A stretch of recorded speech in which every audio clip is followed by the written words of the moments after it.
BBN can now officially confirm that in keeping with Jewish laws, Jesus bin Yusuf of Nazareth has been buried.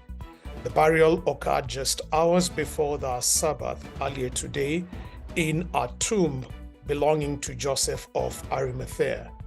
Joseph of Arimathea, together with Nicodemus, who is incidentally a member of the Sanhedrin, did request for the body formally from Pilate, and after being granted the request, they then proceeded to prepare and bury the body.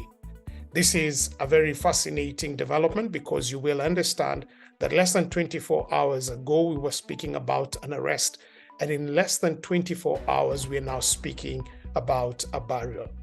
To help us gain more perspective on everything that has built, Pekuzi, our ground reporter, was able to catch up with one of the followers who's believed to be very closely involved with the Jesus movement, and he did file the following interview with us. Over to you, Pekuzi. You will all remember Mary Magdalene is one of the most loved people by Jesus, and she was part of the inner circle, so to speak.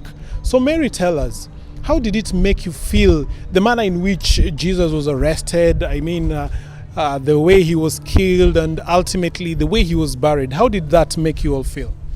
It was a time of great sorrow. We all couldn't believe that our Jesus, our rabbi, was gone. And what was even worse is how they buried him so quickly, without any respect, no proper ceremony. We were all so sorrowful, and it was too much for us to bear. I can imagine the kind of sorrow and burden that was in your heart. But one thing that we all saw rolling in front of our cameras was the stepping in of Joseph of Arimathea and Nicodemus, who is believed to be one of the sanctum of the Sanhedrin, and for him together with Joseph stepping in to be in fact the undertakers of Jesus. How did that make you people feel? We were grateful that they had taken that great responsibility to bury Jesus, and we were so happy and very joyous of the kindness that they showed us when we really, really needed it. I believe that soothed your soul. Thunder, lightning, earthquake, darkness was all being seen and witnessed right in front of our eyes in Golgotha as they were crucifying these Jesus of Nazareth. You were right in the heart of the melee as it was happening while we were far away from it. Give us a feel of how it was like with all these happenings taking place right in that particular place. Oh, it was a frightening and unsettling experience. We all didn't know what was happening and why it was happening, but what we knew for sure, there was something significant that was about to happen. Something significant indeed.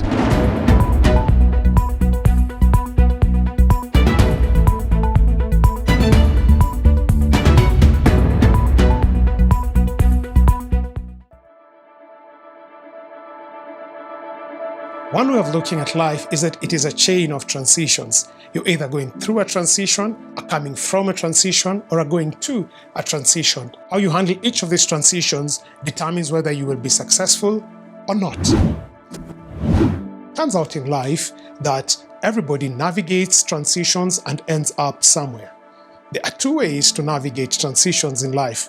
You transition either on panic or on purpose. Only one of these, and that is transitioning on purpose, will get you to a place of success and significance. The other will get you somewhere, or let's just say it could get you anywhere. Simply, what I'm trying to say is this: how we navigate the transitions determines where we end up and how you arrive. At tip-top transitions, we get it.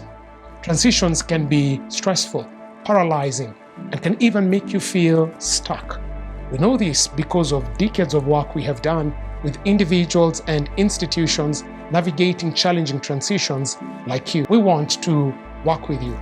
We want to support you to remove the panic and the guesswork of transition and bring you to a point where you can leverage true and tested tools and strategies that will help you navigate your transitions without losing your vision, compromising your values, or losing your voice, so that you can be able to go through your transitions in a way that will bring you to a place of success and significance. Don't just end up somewhere in life, end up somewhere on purpose.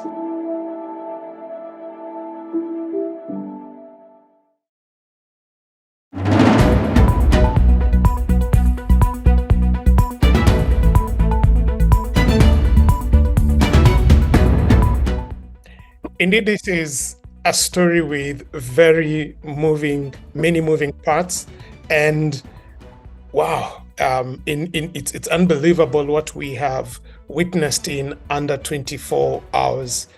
To help us get just our minds better wrapped around this, I'd like to bring back Professor Urui, who is our criminologist and expert in Jewish laws and customs. Professor Urui, welcome again. Thank you very much. So, first question here is, what do we expect in the next, say, 24 hours regarding this entire thing? What can we fairly expect in the next 24 hours? Clearly, we'll all appreciate the fact that Jesus was not buried properly, so to speak. It was done in such a hurried and rash manner, owing to the fact that it was the Sabbath hours were approaching, and the Jews were keen not to break any out of the Sabbath. Hence, his body was hastily taken over from the cross and taken to the tomb in such a manner. So, in the next 24 hours, personally, I'd expect that some of the family members and close friends to this man shall be able to probably go and give him a decent kind of send-off. If they have extra spices, extra oil, they'll probably do a good and second embalming of the body so that it can rest well within their hearts, knowing that they did actually give him more deserved rest compared to how he was buried in such a hurried manner on Friday evening. So we have unconfirmed reports, we could call them rumors, that at this very moment, the temple officials, the chief priests and the rulers are drafting a formal request, which they will present before the Roman governor to post a guard, an entire Roman division within the precincts of the tomb. So again, I would like our viewers to know that this, as of now, we know are just rumors. But Professor Urui, from your contacts and understanding of the entire situation, would you know if these claims, these rumors have any truth in them or not? And two, if they're true, why would the authorities, both the Jewish and the Romans, be taking such extraordinary steps in this particular situation?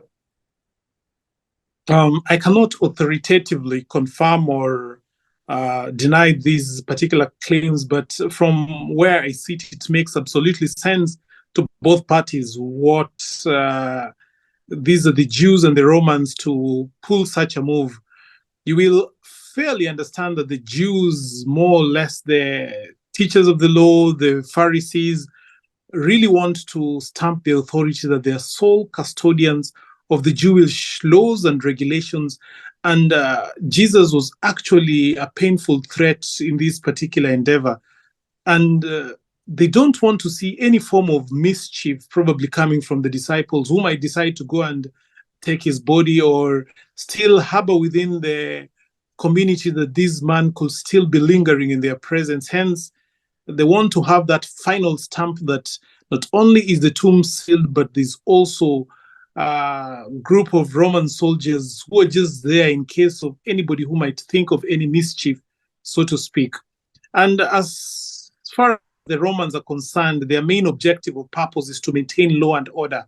And you will see that this particular weekend is a very high season weekend. We've got the Passover, we've got the Sabbath, and you have an influx of very many Jews in their midst, considering that we also have the diaspora Jews who've been able to come to be part of these particular celebrations.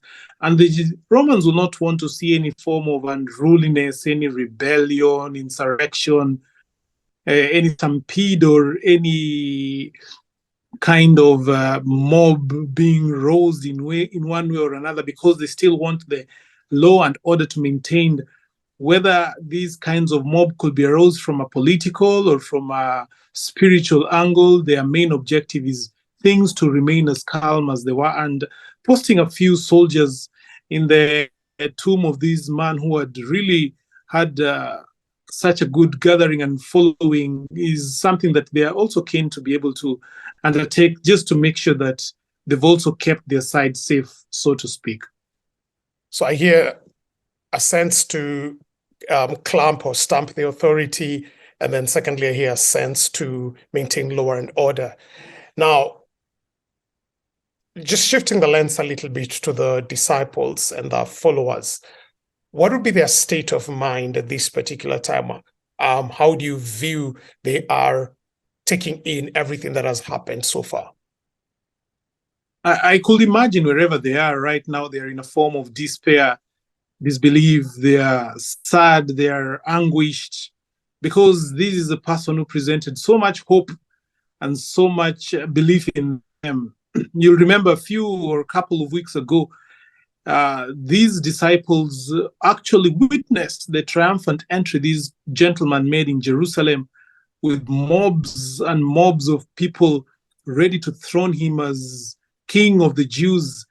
And they can't take away or forever wrap their memories of the miracles he performed in their midst, the kind of teachings that he gave, that he was able to really mobilize such throngs of crowds of people. And right now, this person has not only been persecuted, he's been condemned, and ultimately he's been killed.